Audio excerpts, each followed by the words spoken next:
não Eu vem vou não. pôr pra mim. Ai, vai cair! Ai, gente, Tá voando a canela. ainda tem... Para, Raio! Oi, gente! Oi, eu já ia pulando pro gente. Olha só, o desafio de hoje é comer canela. Canela. E a Maria Rita tá reclamando desse dentinho de canela, né? Segura aqui pra eu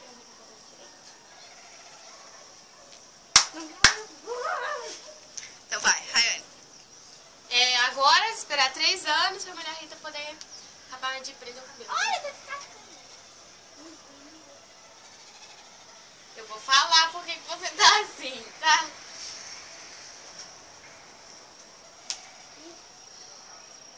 E tem muita pouca canela no suco.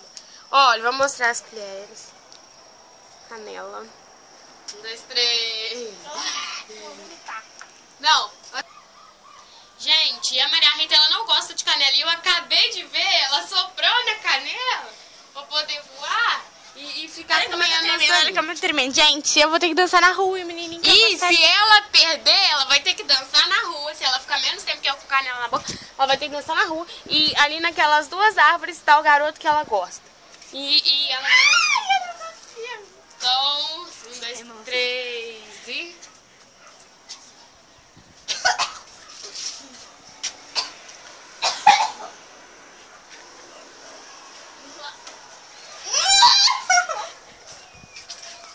Tá agarrado na boca.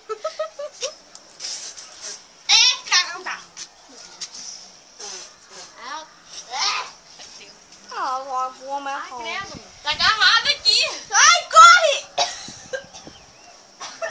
Ai, que horror. Maria Rita. Ai, preciso de água.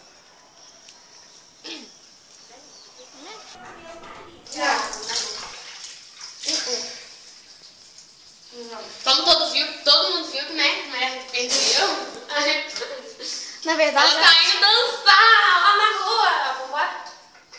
não. Lugar, mas enfim, a Maria Rita vai ter que pagar, né? Não, Vai sim. eu não quero fazer isso de novo, não. Vai sim. Eu não quero Gravando? comer canela de novo.